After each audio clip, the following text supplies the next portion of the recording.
Good morning everyone. Shrimati Mohardevi Tapadia girls college Jaswantgarh के इस YouTube channel में आप सभी का बहुत बहुत स्वागत है। जिस टॉपिक में हम डिस्कस करेंगे वो आप देख रहे हैं मुद्रा बाजार की विशेषताएं। मुद्रा बाजार की जो विशेषताएं हैं वन बोर्ड पे लिख रखी है, हम वन बाय वन सभी पे थोड़ा थोड़ा फोकस करेंगे। तो सबसे पहले इसकी जो विशेषता वो है दो क्षेत्र। तो मुद्रा बाजार के जो क्षेत्र है वो दो है। कौन कौन से है बात करें तो पहला है संगठित और दूसरा है असंगठित। यदि संगठित क्षेत्र की बात करी जाए तो इसके अंतर्गत देश के सबसे बड़े बैंक को ही शामिल करते हैं। सबसे पहले आरबीआई, सभी प्रकार के जो व्यापारिक बैंक, एसबीआई यानी भारतीय स्टेट बैंक और नाबार्ड, भारतीय औद्योगिक विकास बैंक और अन्य इस तरीके से कहने का मतलब म्यूचुअल फंड से जुड़ी हुई मुद्रा बाजार की और अन्य जो इकाइयाँ हैं जिन पे सरकार का अच्छे से नियंत्रण है वो उस संगठित क्षेत्र में शामिल हो जाते हैं। तो संगठित क्षेत्र में इस प्रकार की चीज़ें हैं। और असंगठित की बात करें तो इसके अंतर्गत हम जिनको शामिल करेंगे वो है देसी बैंकर। ठीक है, जिनको देसी बैंकर कहा जाता है, सेठ, साहूकार, शाह, शराफ। तो इस तरीके से ये लोग हैं, इनको हम क्या कहते हैं, देसी बैंकर कहते हैं। तो ये क्या है, असंगठित क्षेत्र में शामिल हो जाते हैं। तो दोनों की यदि बात करी जाए नेक्स्ट पॉइंट में, दोनों में सहयोग का अभाव। तो ये जो दोनों क्षेत्र है संगठित और असंगठित, दोनों में सहयोग का बिल्कुल अभाव रहता है।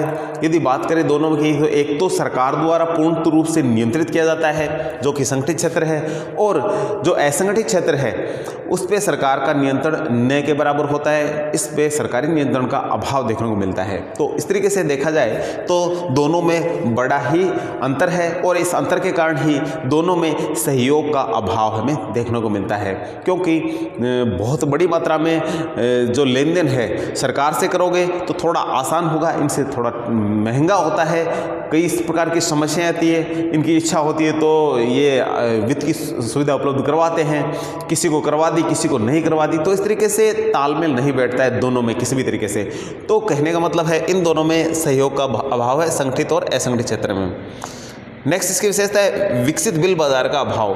भारत की जो अर्थव्यवस्था है एक विकासशील अर्थव्यवस्था है और विकासशील या अविकसित अर्थव्यवस्था में जो बिल बाजार है वो लगभग पूर्ण रूप से विकसित नहीं हो पाता है। इसमें जो लेन देन की जो मुद्रा की जो लेन देन की जो इकाइयाँ हैं वो एक लिमिट भी होती है, यानी एक बहुत कम मात्रा में इसमें सौदेबाजी होती है। तो कहने का मतलब ये है कि इसका विकास है वो किया जाना ज़रूरी है, जिससे कि जो तरलता मार्केट में बनी रहे और लोग हैं जो तरक्की कर सके और अपने देश को भी आगे तरक्की के रास्ते पर लेके आए। क्योंकि मुद्रा के बिना कुछ भी संभव नहीं है, क्योंकि इसके माध्यम से ही हम है जो आगे बढ़ सकते हैं। तो अल्पकालीन जो आवश्यकता वित्त की जो है वो इससे पूर्ति होती है, इसलिए इसकी बात कर रहे हैं। नेक्स्ट पॉइंट की बात करें सीमित संख्या में मौद्रिक यंत्र। तो इसके जो मुद्रा के अंतर्गत लेन देन की जो इकाइयाँ हैं वो एक लिमिट मात्रा में ही है। वो कौन कौन से, कॉल मनी जिसको मांग पर्दे कहते हैं, तो इसमें एक लिमिट होती है कि इसके बाद में आपको पेमेंट का भुगतान करना पड़ेगा। कॉल मनी प्रपत्र आते हैं, ट्रेजरी बिल आ जाते हैं, व्यावसायिक बिल और जमा प्रमाण पत्र। ये 3-4 प्रकार की इसमें जो चीज़ें हैं जिनके माध्यम से पैसे का लेन देन किया जाता है, वो भी अल्पकालीन। तो सामान्य रूप से इनकी जो अवधि है वो 3 माह से लेकर के 1 वर्ष तक की है। सामान्य तो यदि बात करी जाए तो 3 से 6 माह की जो अवधि है वो इसमें हमें देखने को मिलती है। नेक्स्ट पॉइंट की बात करें मुद्रा बाजार में भाग लेने वालों की संख्या सीमित।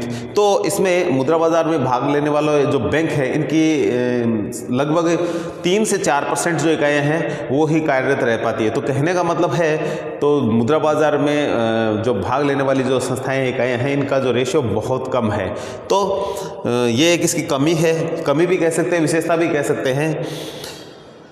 नेक्स्ट बात करें तो मुद्रा बाजार में द्वितीयक बाजार का धीमा विकास। जब एक बिल के माध्यम से ये माने एक व्यक्ति दूसरे व्यक्ति पे बिल लिखता है कि इस व्यक्ति को इतने टाइम बाद में आप पेमेंट कर दीजिए, ठीक है, दूसरे व्यक्ति ने इसको स्वीकार कर लिया और पेमेंट कर देता है। लेकिन फर्स्ट तो हो गया, लेकिन सेकंड टाइम की जब बात करी जाती है तो फिर वो आनाकानी हो जाती थी, या उसका जो उसी क्रम में जो जिस फ्लो में फर्स्ट टाइम उसका पेमेंट होता है उसमें नहीं कर पाते हैं। तो कहने का मतलब फर्स्ट टाइम जितने भी काम होते हैं वो तो आसानी से हो जाते हैं, लेकिन सेकंड टाइम जब दूसरे जो मुद्रा की लेन देन संबंधित कामों की बात आई तो वो स्लो गति से होते हैं। तो ये एक बड़ी विडंबना है। तो इसलिए इसको कहते हैं प्राथमिक बाजार है वो तो अच्छे से चलता है, लेकिन द्वितीयक बाजार है वो कहीं स्लो।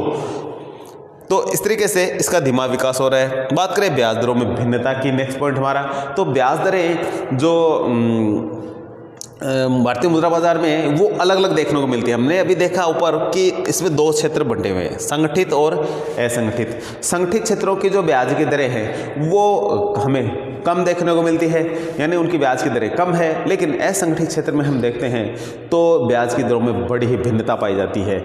और ब्याज की दरों में बड़ी भिन्नता के कारण है जो लोगों का शोषण भी होता है। तो इसलिए ये गवर्नमेंट की जिम्मेदारी होती है कि जो ब्याज की दरें हैं किस तरीके से नियंत्रित की जाए, जो असंगठित क्षेत्र में जो ब्याज की दरें हैं वो किस तरीके से नियंत्रित की जाए, कंट्रोल की जाए।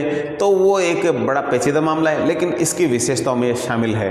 तो भारतीय मुद्रा बाजार की ब्याज दरों में भिन्नता की एक विशेषता है कि इसमें संगठित क्षेत्र की ब्याज की दरें हैं वो लगभग समान सी होती है, उसमें भी थोड़ा बहुत उतार चढ़ाव देखने को मिलता है, लेकिन असंगठित क्षेत्र की तो संगठित क्षेत्र से बिल्कुल ही भिन्न हो जाती है।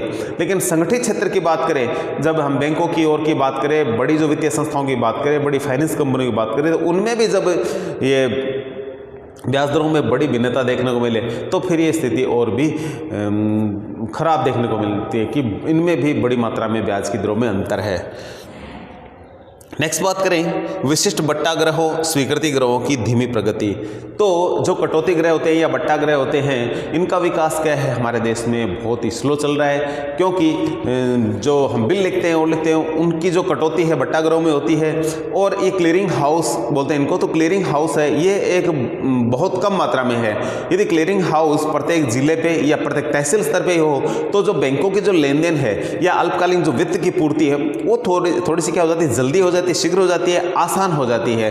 और अदरवाइज यदि कोई एक चेक किसी को दिया जाता है और यदि क्लियरिंग हाउस उसका यदि कोई कहीं दूर है, तो यदि दूर होने की स्थिति में उस चेक का पेमेंट है लेट होता है, तो सेम बैंक की कंडीशन में भी थोड़ा लेट हो जाता है, तो अदर बैंक की कंडीशन में और भी ज़्यादा लेट होता है। तो वो है एक बड़ी पेचीदा मामला है, दिक्कत की स्थिति होती है। जिसको पेमेंट आज मिलना चाहिए था उसको 4 दिन बाद में मिलता है, तो उसको लॉस होता है। तो इस तरीके से बट्टाग्रह है और जो स्वीकृति ग्रह उनकी प्रगति क्या हो पाई है, बिल्कुल धीमी हो पाई है। तो इनको कम से कम तहसील लेवल पे किया जाना बहुत ही आवश्यक है। और तहसील से यदि आप ग्रामीण लेवल पे भी जो बैंकें हैं यदि उनका सीधा उनके लेवल पे यदि कर दिया जाए तो वो भी एक बहुत बड़ी विशेषता हो जाएगी या एक अचीवमेंट हो जाएगी। बात करें इसकी नेक्स्ट विशेषता की, बैंकिंग सेवाओं का असंतुलित विकास। तो ये भी एक बड़ा ही पेचीदा मामला भारत में कि बैंकिंग सेवाएं हैं कुछ क्षेत्रों में तो बहुत शानदार तरीके से बढ़ चढ़ के चल रही है, तो कुछ क्षेत्रों में बहुत ही स्लो चल रही है, धीमी प्रगति चल रही है इनकी। तो ये एक समस्या भी है एक तरीके से, तो एक इसकी विशेषताओं में भी शामिल हो जाती है। तो हमारे जो बैंकिंग विकास है, तो शहरों में यदि बात करें तो शहरी क्षेत्रों में तो बैंक बहुत शानदार तरीके से चलते हैं, लेकिन हमारी जो अर्थव्यवस्था वो ग्रामीण अर्थव्यवस्था है और ग्रामीण अर्थव्यवस्थाओं में बैंकों का विकास होना बहुत ज़रूरी होता है, बैंकों का विकसित होना बहुत ज़रूरी होता है। तो इसके लिए हालांकि ग्रामीण बैंकों के रूप में सरकार ने बैंकें खोल रखी है, लेकिन फिर भी वो वित्त की समस्त प्रकार की जो पूर्ति है नहीं कर पाती है। तो इसलिए हमारे क्षेत्र में जो बैंकों का विकास विकसित करना बहुत ही आवश्यक है। तो बैंकिंग विकास को पूरे देश में संतुलित का मतलब समस्त देश में एक जैसा होना चाहिए। ये नहीं है कि शहरों में तो ज़्यादा हो गया जबकि गाँव में बहुत पीछे चल रहा है, तो ऐसी कंडीशन नहीं होती है। इससे संतुलित का मतलब पूरे देश में एक जैसी कंडीशन हो। नेक्स्ट बात करें प्रमापित हुंडियों का अभाव। तो जो हुंडी प्रपत्र होते हैं उनके जो एक प्रमाप के रूप में, यानी एक जो वो सही प्रकार से जो मुद्रित किया जाता है या छापा जाता है पत्र है उसका, वो भी सही प्रकार से नहीं देखने को मिलता है। तो ये भी एक कमी है। तो हालांकि इसकी विशेषताओं में शामिल है।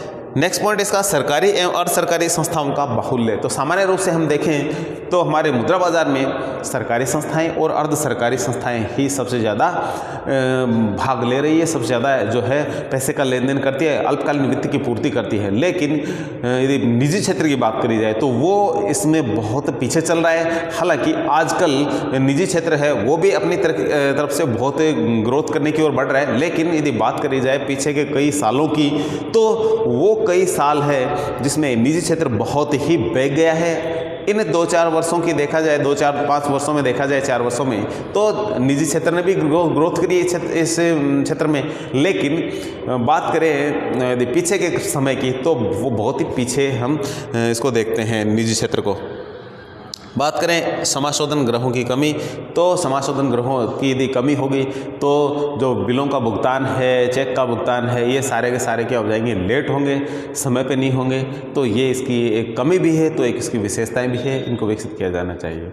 तो आज की वीडियो में इतना ही, मिलते हैं नेक्स्ट वीडियो में। तब तक के लिए धन्यवाद। अपनी वीडियो को लाइक कीजिए, शेयर कीजिए, चैनल को सब्सक्राइब नहीं किया है तो ज़रूर कीजिए।